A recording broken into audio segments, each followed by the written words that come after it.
محترم حاضرین، آپ سبھی جانتے ہیں کہ ماہ شعبان المعظم اپنی پوری تابانیوں کے ساتھ جلوہ فیضن ہے، سبحان اللہ۔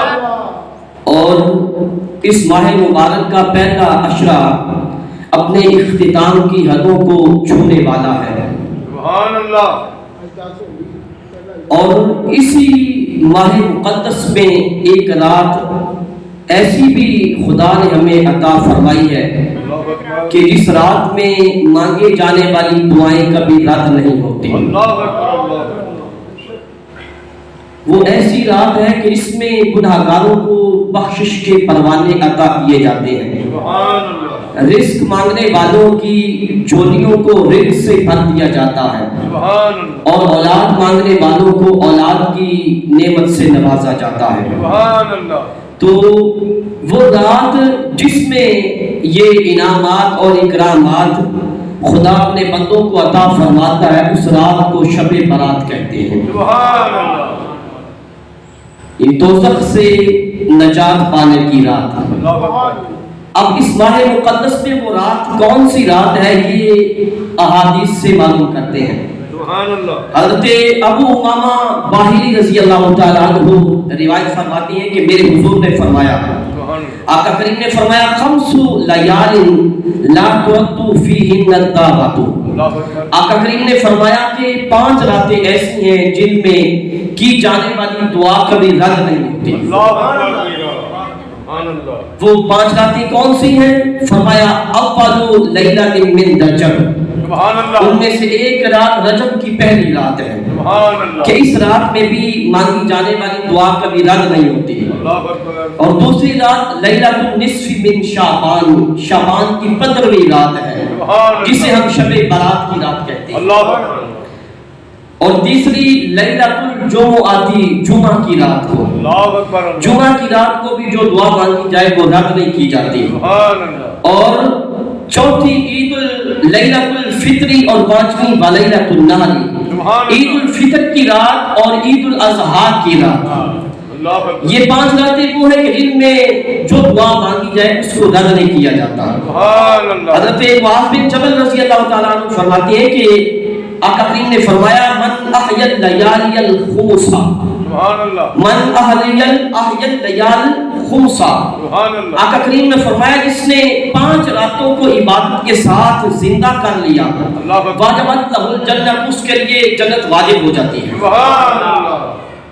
یعنی جس نے ان 5 راتوں کو اللہ کی عبادت میں گزارا، شب بیداری کی، اللہ کی عبادت کے ساتھ زندہ کر لیا، تو اس کے لیے جنت واجب ہو جاتی ہے۔ وہ 5 راتیں کون سی ہیں جن کو زندہ کرنے والا بندہ جنت کا مستحق بن جاتا ہے؟ ان میں سے پہلی رات ہے لیلۃ الترویہ، 8 ذی الحج کی رات، اور دوسری ہے ولیلۃ عرفہ، 9 ذی الحج کی رات، اور تیسری ہے لیلۃ الفطر، عید الفطر کی رات، چوتھی ہے لیلۃ النحر، عید الاضحیٰ کی رات، اور 5ویں رات ہے ولیلۃ النصف من شعبان، شعبان کی 15ویں رات کو۔ اگر ان 5 راتوں کو شب بیداری کی جائے اور عبادت کے ساتھ زندہ کر لیا جائے تو اس شخص کے لیے رب جنت کو واجب کر دیتا ہے۔ تو ان دونوں احادیث سے یہ معلوم ہوا کہ وہ رات جس میں اللہ کی رحمتیں بندوں پہ چھما چھم برستی ہیں، شعبان کی وہ رات 15ویں شعبان کی رات ہے۔ اور پھر اس کے ساتھ ساتھ ان احادیث سے یہ بھی معلوم ہوا کہ عید الفطر اور عید الاضحیٰ کی وہ عظیم راتیں جن کو ہم چاند رات کا نام دے کے خرافات میں اور اللہ کی نافرمانیوں میں گزارتے ہیں، مگر یہ ایسی مبارک راتیں ہیں اگر ان کو زندہ کر لیا جائے اللہ کی عبادت کے ساتھ تو بندے کے لیے جنت واجب ہو جاتی ہے۔ اللہ اکبر، اللہ اکبر، سبحان اللہ۔ پورا سال ہم اپنا پورا مہینہ ہم ماہ رمضان مبارک محنت بھی کرتے ہیں، بھوک اور پیاس بھی برداشت کرتے ہیں، نماز تراویح کی مشقت بھی برداشت کرتے اور جھیلتے ہیں، لیکن جب وہ انعام کی رات آتی ہے کہ اس رات میں پورے مہینے کا انعام اللہ کی بارگاہ سے حاصل کریں، رب جس رات میں اپنے بندوں کو انعام عطا فرماتا ہے اس رات میں ہم اللہ کی نافرمانیاں کر کے پورے مہینے کی جو محنت ہوتی ہے اس کو اکارت کر لیتے ہیں۔ پورے مہینے کی محنت کو ہم ضائع اور بیکار کر لیتے ہیں. تو اس لیے یہ عظیم راتیں عید الاضحیٰ اور عید الفطر کی ان کو اللہ کی یاد میں گزارنا چاہیے تاکہ ہم رب کی بارگاہ سے رحمتوں کے حقدار بن سکیں. اللہ کی بارگاہ سے ہم اس کی رحمتوں سے اپنی جھولیوں کو بھر سکیں. سبحان اللہ. تو عرض یہ کر چکا ہوں کہ یہ معلوم ہو چکا ان احادیث سے کہ شعبان المعظم کی وہ 15ویں رات ہے جس میں اللہ کی رحمتوں کی برسات بندوں پہ ہوتی ہے. سبحان اللہ. حضرت کعب فرماتے ہیں کہ 15ویں شعبان کی رات کو خدا تعالیٰ جبرائیل امین کو حکم دے کے جنت میں بھیجتا ہے. اللہ اکبر. یہ حکم دے کے جنت میں بھیجتا ہے کہ جبرائیل آج کی رات جنت کو آراستہ کر دیا جائے, اللہ اکبر. جنت کو مزین کر دیا جائے اور جنت کو سجا دیا جائے, کیونکہ آج اللہ تعالیٰ آسمان کے ستاروں کی تعداد کے برابر سبحان اللہ. اور دنیا کے شب و روز کی تعداد کے برابر اللہ اکبر. اور پہاڑوں کے وزن کے برابر, سبحان اللہ. ریت کے ذروں کے برابر سبحان اللہ. آج کی رات اللہ بندوں کو دوزخ سے آزاد فرمائے. نعرہ تکبیر, نعرہ رسالت, نعرہ تحقیق, نعرہ حیدری, تاجدار ختم نبوت, تاجدار ختم نبوت, تاجدار ختم نبوت.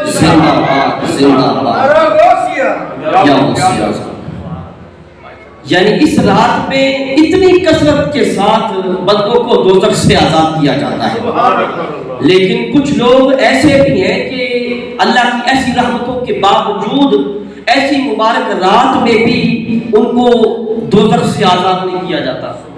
یعنی اتنی رحمتوں کے باوجود بھی ان کی بخشش نہیں ہوتی. وہ لوگ کون سے لوگ ہیں؟ ان میں سے ایک شرک کرنے والا, اور دوسرا بغض و کینہ رکھنے اور حسد کرنے والا, اور تیسرا کسی کو ناحق قتل کرنے والا, اور چوتھا شراب نوشی کرنے والا, شراب پینے والا, اور پانچواں والدین کا نافرمان شخص, اور چھٹا زنا کا عادی بندہ, اور ساتواں قطع رحمی کرنے والا یعنی رشتوں کو توڑنے والا, اور آٹھواں چغلی کھانے والا یعنی چغل خور. یہ وہ اشخاص ہیں کہ جو 15 شعبان کی وہ رات جس میں اللہ کی رحمتیں لاتعداد بندوں پہ برسی ہیں, اور اللہ کی رحمتوں کا نزول غروب آفتاب سے لے کر طلوع فجر تک ہوتا رہتا ہے, اور اللہ کی رحمتوں کے انوار چھم برستے رہتے ہیں. اس مبارک رات میں بھی ان لوگوں کی بخشش اور مغفرت نہیں ہوتی. اللہ اکبر. آج ہم اپنے معاشرے میں اگر دیکھیں تو انہی برائیوں کا نسور بڑی تیزی کے ساتھ اور کثرت کے ساتھ پھیل چکا ہے, اور پھر ہم اتنے گر چکے ہیں اور اس مقام پہ پہنچ چکے ہیں ہم ان کو برائیاں بھی نہیں سمجھتے. یعنی افسوس بر افسوس, افسوس پر افسوس, اور ستم پر ستم کہ ہم ان کو برائیاں بھی نہیں سمجھتے. میرے حضور نے فرمایا, انس رضی اللہ تعالیٰ عنہ فرماتے ہیں کہ آقا کریم نے فرمایا انس اسنانی لا ينظر اللہ الیہما یوم القیامہ. آقا کریم نے فرمایا دو شخص ایسے ہیں کہ اللہ قیامت کے دن ان کی طرف نظر رحمت نہیں فرمائے گا. فرمایا وقاطع الرحمی وجار السوء, ایک رشتوں کو توڑنے والا اور دوسرا برا پڑوسی, برا ہمسایا. یہ وہ دو لوگ ہیں جو قیامت کے دن اللہ کی نظر رحمت سے محروم رہیں گے. آج ہمارا حال کیا ہے؟ ایک قریبی رشتہ دار کا گلا کاٹنے کے لیے تیار ہے, ایک سگا بھائی سگے بھائی کو دیکھنا پسند نہیں کرتا. لیکن میرے حضور کا یہ فرمان بھی ذرا غور سے اور توجہ سے سن لیجئے.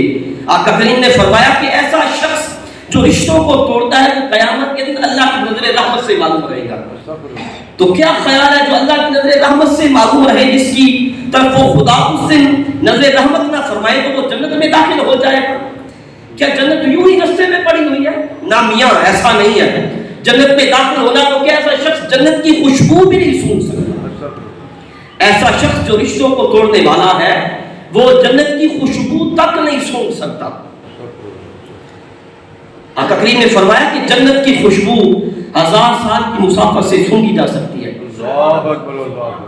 1000 سال کی مسافت سے جنت کی خوشبو سونگی جا سکتی ہے، مگر آقا کریم نے فرمایا والدین کا نافرمان اور قطع رحمی کرنے والا، یہ رشتوں کو توڑنے والا جنت کی خوشبو بھی نہیں سونگ سکے گا۔ اس لیے آج کسی کو اپنی جو بندہ اپنی عبادات پہ ناز کرتے ہوئے اپنے قریبی رشتوں کو توڑتا ہے نا، اپنے رشتہ داروں کو ٹھکراتا ہے، تو اسے اپنی عبادتوں پہ ناز نہیں کرنا چاہیے۔ یہ سب کچھ گندے کپڑے کی طرح منہ پہ مار دیا جائے گا۔ اگر رشتہ دار جو قریبی رشتہ دار ہے، بہن بھائی، اگر ان کے ساتھ عداوت میں اور دشمنی میں اور نفرت میں زندگی بسر کی، تو یہ سارا کچھ کیا ہے کہ منہ پہ مار دیا جائے گا۔ حضرت عبداللہ بن عبد الرحمن بن بحیرہ اپنے والد گرامی سے روایت کرتے ہیں، اور اس کو امام ابن جوزی اپنی کتاب البر والصلہ میں نقل کرتے ہیں۔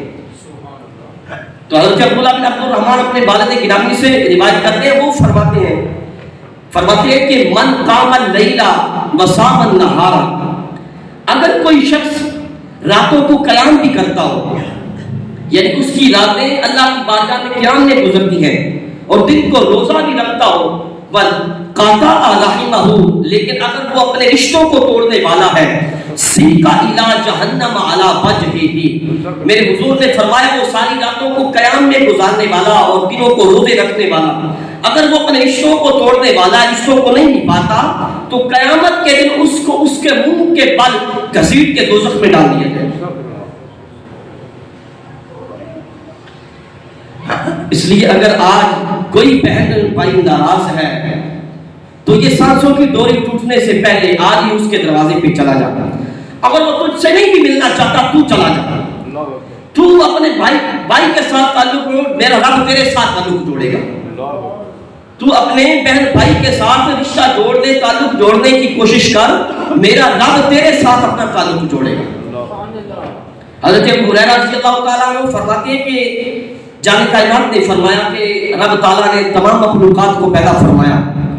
جب خدا تعالیٰ مخلوقات کو پیدا فرمانے سے فارغ ہو چکا، تو رشتہ داری نے یعنی رحم نے رب کی بارگاہ میں یہ عرض کیا کہ باری تعالیٰ اس شخص کا کیا مقام ہے جو قطع رحمی سے تیری پناہ مانگتا ہے، رشتے توڑنے سے تیری پناہ مانگتا ہے۔ تو خدا تعالیٰ نے اس رحم کو، رشتہ داری کو فرمایا کہ تجھے یہ پسند نہیں ہے کہ میں بھی اسی کے ساتھ تعلق جوڑوں تو تیرے ساتھ تعلق جوڑے، اور میں اس کے ساتھ تعلق توڑ ڈالوں تو تیرے ساتھ تعلق توڑ ڈالے۔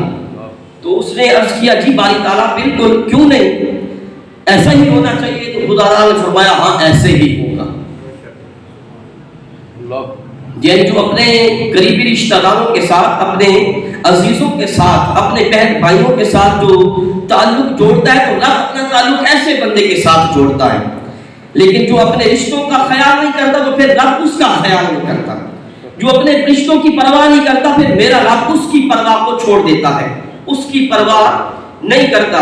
تو بہن بھائیوں کی بات کی طرح عرض کر رہا، تو بہن بھائی تو کجا ہے، مگر آج ہمارا حال تو یہ ہو چکا کہ ہم ماں باپ کو بھی بھول چکے ہیں، ہم اپنے والدین کو بھی پوچھتے تک نہیں ہیں، ماں باپ کے ساتھ تعلقات رکھے ہیں، ماں باپ کا چہرہ دیکھنے کے لیے ہم جو ہے تیار نہیں ہیں۔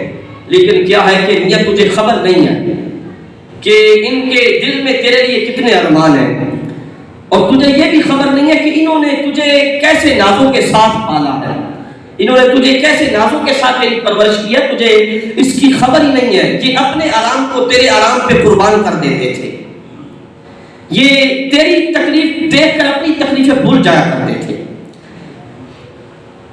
تقریب نے فرمایا ماں باپ کا کی اولاد کے ساتھ جو محبت کا رشتہ ہے، اس رشتے کا ذکر کرتے ہوئے آقا کریم نے فرمایا کہ اگر اللہ طوفان نوح کے وقت کسی پہ رحم فرماتا، طوفان نوح کے وقت جب وہ طوفان آیا تھا، نوح علیہ السلام کی قوم پہ عذاب آیا تھا، تو آقا کریم نے فرمایا اگر رب تعالیٰ طوفان نوح کے وقت کسی پہ رحم فرماتا، تو اس کی لائق وہ عورت تھی جس نے پانی کو ابلتے ہوئے برستے ہوئے دیکھا تو اپنے بچے کو لے کے پہاڑ کے اوپر چڑھ گئی۔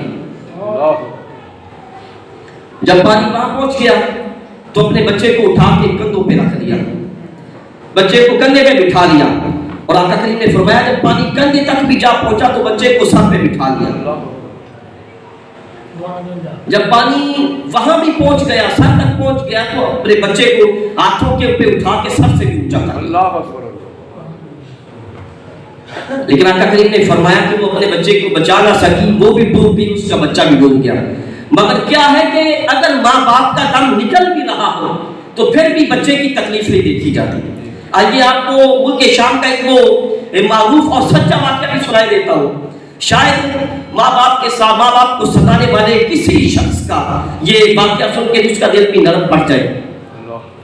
ملک شام کی سرزمین ہے اور ایک بیوہ عورت، خوب روح ہے، خوبصورت ہے، اللہ تعالیٰ نے حسن و جمال سے نوازا تھا، ایک ہی بیٹے کے ساتھ رہتی ہے۔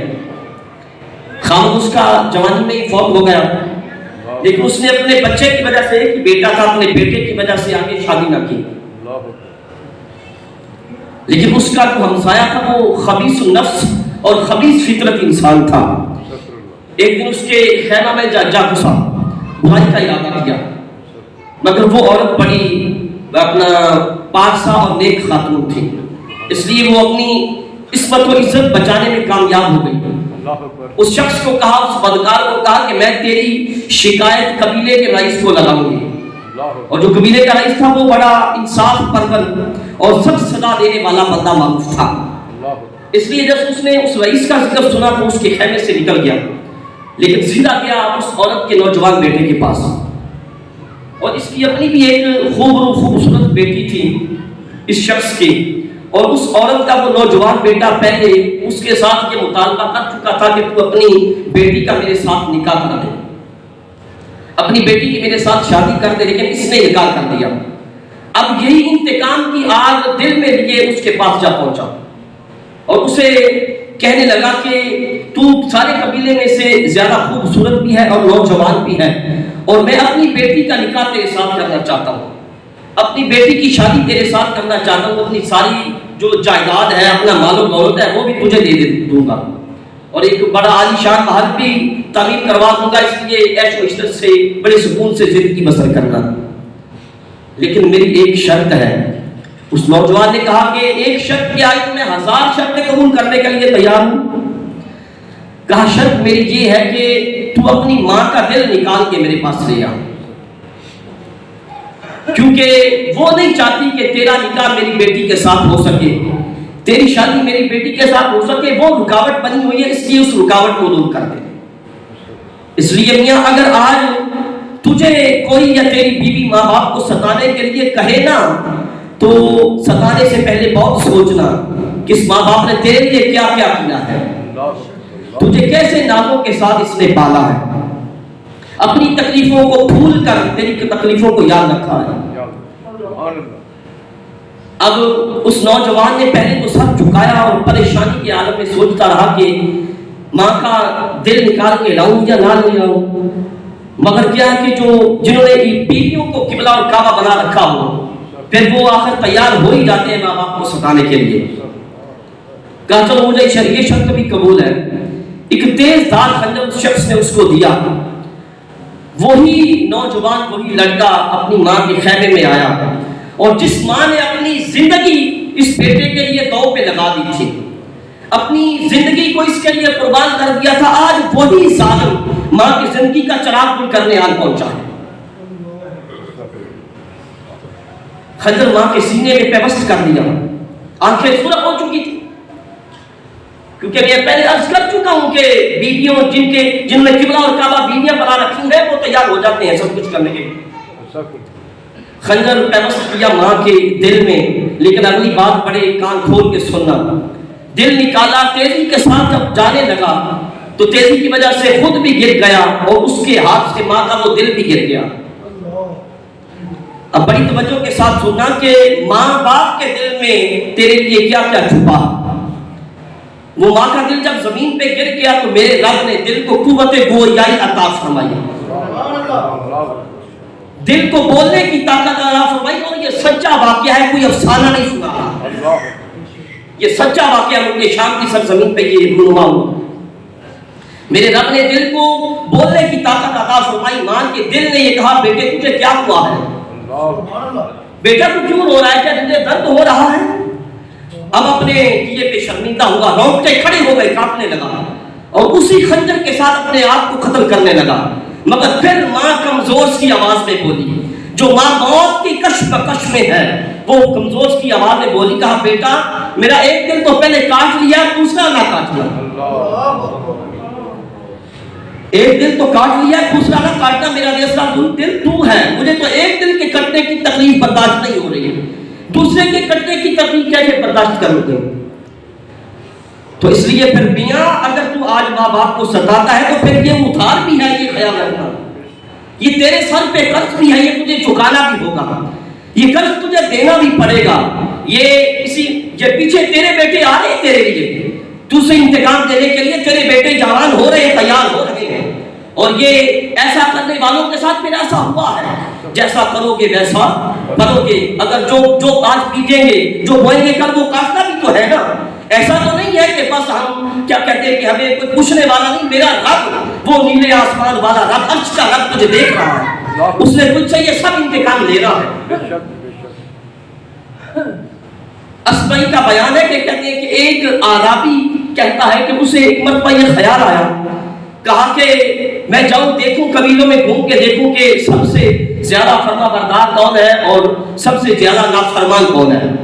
وہ عربی کہتا ہے کہ سارے قبیلوں سے پھرتا پھرتا گھومتا گھماتا ایک قبیلے میں پہنچا اور دیکھا کہ ایک بوڑھا شخص ہے، اس کے گلے میں رسی ہے، سخت گرمی کا موسم ہے، دوپہر کا وقت ہے، اور وہ بوڑھا شخص ڈول کے ساتھ کنویں سے پانی نکال رہا،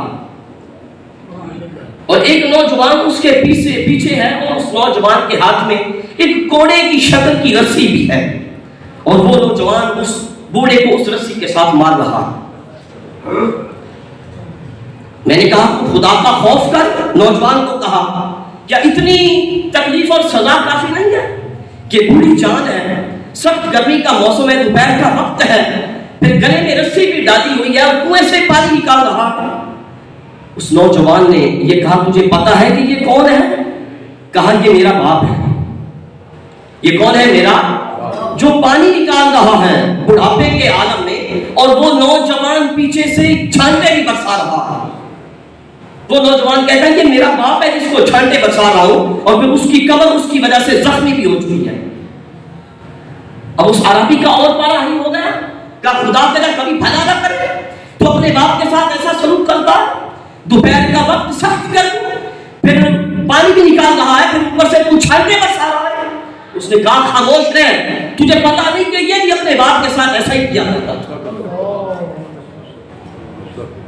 اس لیے میاں یہ تیرے ساتھ قرض ہے، اس لیے اس وقت سے پہلے آج تیرے پاس وقت ہے کہ اپنے ماں باپ سے معافی مانگ لے، اپنے ماں باپ کو راضی کر لے۔ اسی طرح ایک اور شخص اپنے نافرمان بیٹے کی داستان سناتا ہے، اپنے بیٹے کی داستان سناتے ہوئے کہتا ہے کہ میرا یہ بیٹا جو تھا، میں نے اس کو ایسے نازوں کے ساتھ پالا ہے کہ اس کا ہر مطالبہ پورا کرتا تھا، بات اس کے منہ میں ہوتی تھی میں پوری پہلے کر دیتا تھا۔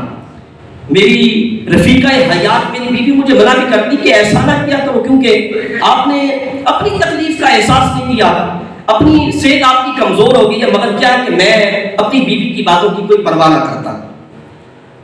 کہتا مگر آج نوبت یہ آن پہنچی ہے کہ میرا یہ بیٹا میرے ساتھ سلام لینے کے لیے تیار نہیں ہے،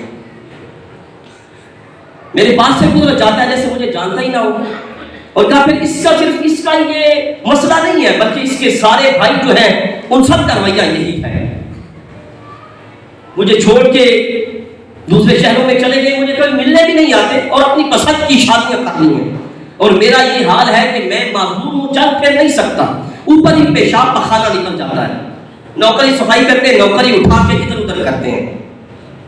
مگر پھر کہا کہ میں اپنی غلطی کا اعتراف کرتا ہوں تاکہ میرے دل کو کچھ تسلی ہو سکے، تاکہ یہ مجھے میرے کیے کی سزا مل رہی ہے۔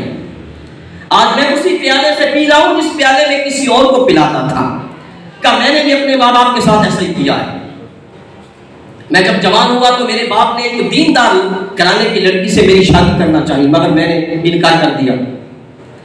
اپنی مرضی سے ایک لڑکی سے شادی کی، دوسرے شہر میں چلا گیا، اور 3-4 سالوں کے بعد ایک مرتبہ باپ کو ملنے آتا تھا، اور میرا باپ بھی میری طرح معذور تھا، وہ بھی چل پھر نہیں سکتا تھا۔ اگر رشتہ دار مجھے کہتے کہ تو اپنے باپ کی خدمت کیوں نہیں کرتا، تو میرا جواب یہ ہوتا تھا کہ میں اپنا سارا کچھ چھوڑ چھاڑ کے باپ کے پاس بیٹھ جاؤں۔ اگر کوئی میرا باپ مجھے تعاون کے لیے کہتا تو لاکھ بہانے کرتا اور جان چھڑا لیتا۔ اور پھر کیا ہے کہ میں اپنے باپ کے مرنے کا انتظار کر رہا تھا کہ کب وہ وفات پائے اور اس کی جائیداد کا میں وارث بن جاؤں۔ کہا آج، اور پھر یہ کہا انتظار ہے یہ ایسا سخت تھا جیسے کوئلوں پہ کھڑا ہونا، یعنی اتنی شدت کے ساتھ باپ کے مرنے کا انتظار کر رہا تھا۔ کہا آج میرے بیٹے میرے مرنے کا انتظار کر رہے ہیں، تو کیا ہے کہ میرے کرنے کی، میرے کیے کی مجھے سزا مل رہی ہے۔ تو اس لیے میاں خیال کرنا ہے آج، یہ ایسا کسی غلط فہمی میں نہ رہنا کہ اگر آج تو ماں باپ کو نہیں پوچھتا تو کل تجھے کوئی پوچھے گا نہیں، تیری اولاد پیچھے آ رہی ہے۔ آج تو اپنے منہ سے نوالے نکال کر ان کے منہ میں ڈالتا ہے نا، کل یہ تجھے پوچھے گا نہیں اگر تو نے باپ کو نہ پوچھا۔ تیرا باپ بھی اپنے منہ سے نوالے نکال کے تیرے منہ میں ڈالتا رہا، تو بھول گیا وہ سب کچھ؟ نہیں، ایسا اس لیے اگر یہ غلطی پہ ہے تو آج اس غلطی کا خیال جو ہے نا اس کا تدارک کرنا چاہیے۔ تو عرض یہ کر رہا تھا کہ ماں باپ کا جو نافرمان ہے، میرے حضور نے فرمایا کہ 15ویں شعبان کی رات اللہ کی جو رحمتوں کی رات ہے، ایسی رات میں بھی ماں باپ کے نافرمان کی بخشش نہیں ہوتی جب تک وہ توبہ نہیں کر لیتا، جب تک وہ توبہ نہیں کر لیتا۔ اور پھر پہلے میں یہ عرض کر چکا ہوں کہ ماں باپ اپنے آرام تیرے آرام پہ قربان کر دیتے ہیں۔ آقا کریم کا دور مبارک ہے اور ایک صحابی کہیں جا رہے تھے، دیکھا کہ ایک درخت پہ گھونسلہ ہے پرندے کا، اور اس گھونسلے میں اس پرندے کے بڑے خوبصورت بچے ہیں، مگر وہ پرندہ اس گھونسلے میں نہیں تھا۔ صحابی نے بچے نکال کے اپنے ہاتھ میں پکڑ لیے، مدینہ پاک کی طرف چل پڑا۔ اب تھوڑی ہی دور گیا تھا، تھوڑا ہی رستہ طے کیا تھا کہ وہ پرندہ بھی آ کے ادھر ادھر پھٹپھٹانے لگا، اڑنے لگا، اور ساتھ وہ کچھ بولتا بھی تھا۔ کچھ دیر ایسا کرنے کے بعد وہ اس صحابی کے کندھے پہ خود بھی بیٹھ گیا۔